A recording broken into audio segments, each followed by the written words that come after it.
നമസ്കാരം. മലയാളി വാർത്ത ഇൻസൈഡിലേക്ക് സ്വാഗതം. നമ്മൾ സിനിമയിലൊക്കെ കാണുന്നത് ചെറിയൊരു അംശം മാത്രം. ഇതാ തിരുവനന്തപുരം അട്ടക്കുളങ്ങര ജയിലിൽ കഴിഞ്ഞ ഷെറിൻ്റെ വിശേഷങ്ങളാണ് സഹതടവുകാരി സുനിത മാധ്യമങ്ങളോട് വെളിപ്പെടുത്തിയിരിക്കുന്നത്. ജയിൽ DIG പ്രദീപ് അവരെ വൈകുന്നേരം ജയിലിൽ നിന്ന് വിളിച്ചു കൊണ്ടുപോകും. തിരികെ കൊണ്ടുവന്ന് വിടുന്നത് 2-2.5 മണിക്കൂറിന് ശേഷം. ഷെറിനുമായി ജയിൽ DGPക്ക് വഴിവിട്ട ബന്ധങ്ങളുണ്ടായിരുന്നുവെന്ന് സുനിത തുറന്നു പറയുന്നു. മാധ്യമങ്ങളോട് പച്ചയ്ക്ക് തന്നെയാണ് സുനിതയുടെ വെളിപ്പെടുത്തൽ. വനിതാ തടവുകാർ അവർ സുന്ദരികളാണെങ്കിൽ ഏമാമാർക്ക് ഇളക്കമുണ്ടാകും. പിന്നെ അവർക്ക് അവിടെ ലഭിക്കുന്നത് ഏറ്റവും മുന്തിയ പരിഗണനയായിരിക്കുമെന്ന് സുനിത പറയുന്നു.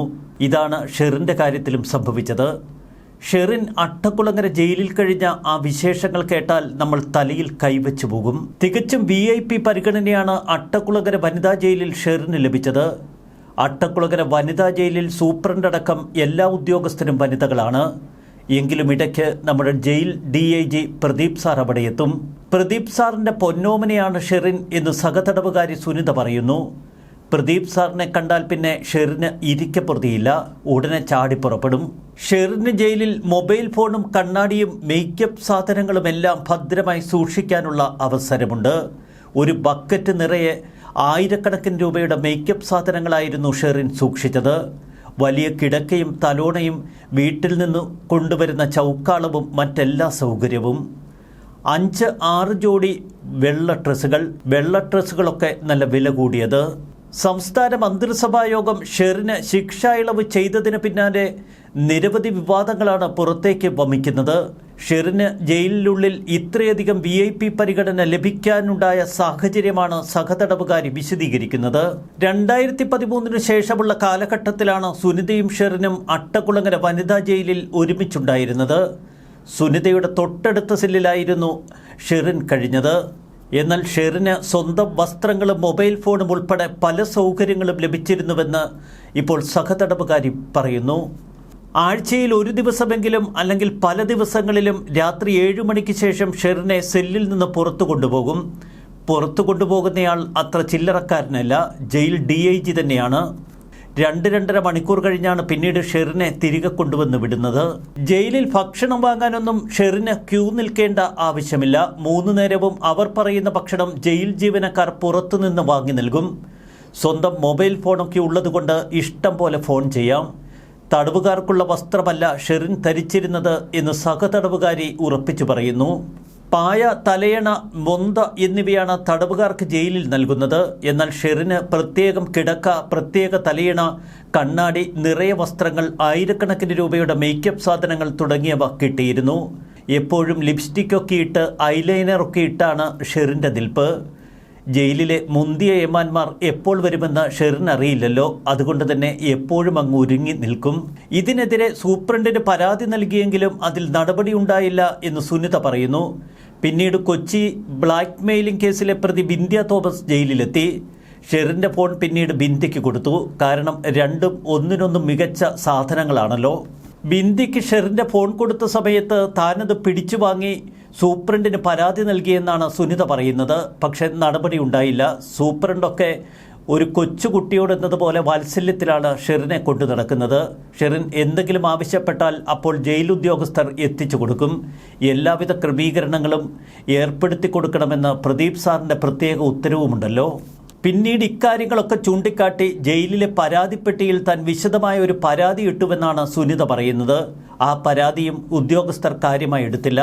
താൻ പരാതിയുമായി മുന്നിട്ടിറങ്ങിയതോടെ ജയിൽ DIG പ്രദീപ് സാറിന് കലിപ്പ് പൊട്ടി.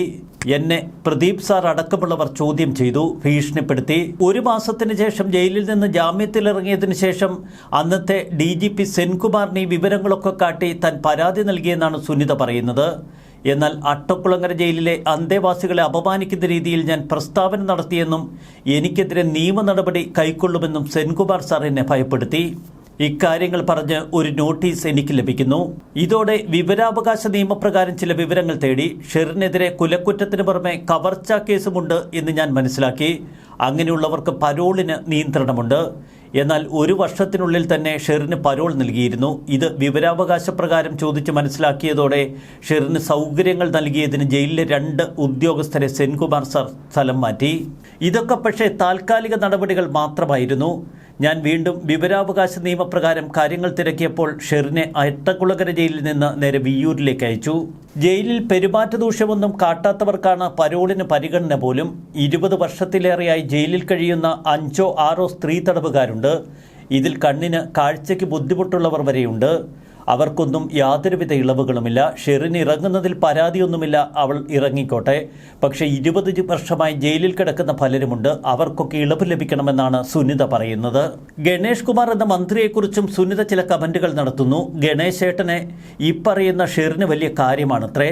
സംഗതി കുഴപ്പമാക്കുന്ന നിരവധി വെളിപ്പെടുത്തലുകളാണ് സഹതടവുകാരി ഇപ്പോൾ മാധ്യമങ്ങളോട് നടത്തിയിരിക്കുന്നത്. ജയിലിലെ ബഹുഭൂരിപക്ഷം ഉദ്യോഗസ്ഥരും ഷെറിനിൽ നിന്ന് മാസപ്പടി കൈപ്പറ്റിയിരുന്നുവെന്നാണ് ഇപ്പോൾ സഹതടവുകാരിയുടെ വെളിപ്പെടുത്തൽ. ജനൻ ടിവിയാണ് ഇത്തരമൊരു വാർത്തയും അഭിമുഖവുമൊക്കെ ആദ്യം സംപ്രേഷണം ചെയ്തത്. ഇപ്പോൾ എല്ലാ മാധ്യമങ്ങളും സഹതടവുകാരി സുനിതയിൽ നിന്ന് വിശദമായി കാര്യങ്ങൾ ചോദിച്ച് മനസ്സിലാക്കുന്നു. ജയിൽ DIGയുമായി മാത്രമല്ല ചില രാഷ്ട്രീയക്കാരുമായും ഉദ്യോഗസ്ഥരുമായും ഷെറിന് അടുത്ത ബന്ധമുണ്ടായിരുന്നു എന്ന് സുനിത ഉറപ്പിച്ചു പറയുന്നു. 2 വർഷത്തെ ശിക്ഷയ്ക്ക് ശേഷം ജാമ്യം നേടിയാണ് സുനിത പിന്നീട് പുറത്തിറങ്ങിയത്. അന്നത്തെ ജയിൽ സൂപ്രണ്ടിന് ഷെറിൻ ഐപാഡൊക്കെ എത്തിച്ചു നൽകിയെന്നാണ് സുനിതയുടെ വെളിപ്പെടുത്തൽ. ഷെറിൻ എന്താവശ്യപ്പെടുന്നോ അത് ജയിലിനുള്ളിലെത്തും. 3 നേരവും പുറത്തുനിന്നുള്ള ഭക്ഷണമൊക്കെ അവർക്ക് കൃത്യമായി കിട്ടിക്കൊണ്ടിരുന്നു. സൂപ്രണ്ടിൻ്റെ പേരക്കുട്ടി കണക്കെയാണ് അവർ ഷെറിനെ പരിലാളിച്ചത്. അന്നത്തെ ജയിൽ DIGയുമായുള്ള ബന്ധത്തെക്കുറിച്ചുള്ള വെളിപ്പെടുത്തലുകളാണ് ഇപ്പോൾ കേരളത്തെ കൂടുതൽ അമ്പരപ്പിലാക്കുന്നത്. ജയിൽ ചട്ടപ്രകാരം തടവുകാരെ വൈകുന്നേരം 5:30 സെല്ലിലടച്ചാൽ പിന്നെ രാവിലെ മാത്രമേ പുറത്തിറക്കാവൂ. എന്നാൽ രാത്രി 7 മണിക്ക് ജയിൽ DIGയോടൊപ്പം ഇറങ്ങിപ്പോകുകയാണ് ഷെറിൻ ചെയ്യാറുള്ളത്. ഒരു തവണ ജയിൽ സന്ദർശിച്ച ജില്ലാ ജഡ്ജിയോട് താൻ ഇക്കാര്യങ്ങൾ തുറന്നു പറഞ്ഞുവെന്ന് സുനിത പറയുന്നു. ഇതിൻ്റെ അടിസ്ഥാനത്തിൽ ഒരു റെയ്ഡ് നടത്തി. അന്ന് ഷെറിൻ കൈവശം വെച്ചിരുന്ന മൊബൈൽ ഫോൺ അടക്കം വസ്തുക്കളൊക്കെ പിടിച്ചെടുത്തു. മറ്റ് തടവുകാരികളെയും ലൈംഗികമായി ദുരുപയോഗം ചെയ്യുന്നതിനെക്കുറിച്ച് കൃത്യമായ വെളിപ്പെടുത്തലാണ് സുനിത നടത്തുന്നത്. ജയിലിനുള്ളിൽ അടയ്ക്കപ്പെട്ട തടവുകാരെ ലൈംഗികമായി ചൂഷണം ചെയ്യുന്നത് വലിയ വകുപ്പുകൾ പ്രകാരം കേസ് ചാർജ് ചെയ്യാനുള്ളതാണ് എന്ന് സുനിത പറയുന്നു. ഭാസ്കരക്കാരനവർ വധക്കേസിൽ പ്രതി ഷെറിന് ശിക്ഷയിൽ ഇളവ് നൽകിയതിനെതിരെ കേരളത്തിൽ വ്യാപകമായി പ്രതിഷേധം ഉയർന്നു വന്നിരുന്നു. മന്ത്രി ഗണേഷ് കുമാറിന് ഇക്കാര്യത്തിൽ അമിത താൽപ്പര്യമുണ്ട് എന്ന് കോൺഗ്രസ് നേതാക്കൾ പലവട്ടം വിളിച്ചു പറഞ്ഞു. അർഹരായ നിരവധി പേരെ പിന്തള്ളി ഷെറിന് ജയിലിൽ നിന്നുള്ള മോചനമൊരുക്കാൻ മന്ത്രിസഭ ശ്രമിച്ചതോടെയാണ് വലിയ വിവാദങ്ങൾ ഉയർന്നു വന്നത്. ജയിൽ അഡ്വൈസറി ബോർഡിൻ്റെ കാര്യത്തിലും ചില വളവുകൾ വ്യക്തമാണ്. ഷെറിനെ മോചിപ്പിക്കാൻ ആഭ്യന്തര വകുപ്പ് വഴിയാണ് ശുപാർശ മന്ത്രിസഭയിലെത്തിയത്. എല്ലാം വെറും 1 മാസം കൊണ്ട് തീരുമാനത്തിലെത്തി. 20 വർഷം ശിക്ഷ അനുഭവിച്ച പ്രതികൾ അവിടെ കിടക്കട്ടെ. ഷെറിന് ഉന്നതങ്ങളിൽ പിടിപാടുണ്ടല്ലോ. 25 വർഷത്തിൽ കൂടുതൽ ജയിലിൽ കിടക്കുന്ന തടവുകാരെ വിട്ടയക്കണമെന്ന ജയിൽ ഉപദേശക സമിതിയുടെ ശുപാർശയൊക്കെ കാറ്റിൽ പറത്തിയാണ് ഷെറിനു വേണ്ടി പ്രത്യേക ശുപാർശയുമായി മന്ത്രിസഭ പൊങ്ങിയത്. മന്ത്രി ഗണേഷ് കുമാറിനെ ഗണേശേട്ട എന്നായിരുന്നു ഷെറിൻ വിളിച്ചതെന്ന് സഹതടവുകാരി സുനിത പറയുന്നു. ഗണേശേട്ടനുമായും വലിയ ബന്ധമായിരുന്നു അത്രേ ഷെറിന്. വധശ്രമക്കേസിൽ അട്ടക്കുളങ്ങര വനിതാ ജയിലിലായിരുന്നു സുനിത. തൃശൂർ പത്താങ്കല്ല് സ്വദേശിനിയാണ് സുനിത. 2015 ഷെറിൻ്റെ സുഖവാസത്തിനെതിരെ അവർ പരാതി നൽകിയിരുന്നു. അന്നത്തെ ജയിൽ ഉദ്യോഗസ്ഥർ ഷെറിനെ സംരക്ഷിക്കുകയായിരുന്നു. തുടർന്ന് കാര്യങ്ങളൊന്നും കയ്യിൽ നിൽക്കുന്നില്ല എന്ന് വ്യക്തമാകുന്നു. എന്തായാലും ഷെറിനെ മോചിപ്പിക്കാൻ ശുപാർശ നൽകിയ മന്ത്രിസഭ പോലും ഇപ്പോൾ വെട്ടിലായിരിക്കുന്നു. ഷെറിനെക്കുറിച്ചുള്ള ഈ വെളിപ്പെടുത്തലുകൾ പുറത്തു വരുമ്പോൾ നമ്മുടെ തടവറയിൽ നടക്കുന്നത് എന്താണ് എന്ന സംശയം ജനങ്ങളും ഉയർത്തുന്നു. ന്യൂസ് ഡെസ്ക് മലയാളി വാർത്ത ഇൻസൈറ്റ്.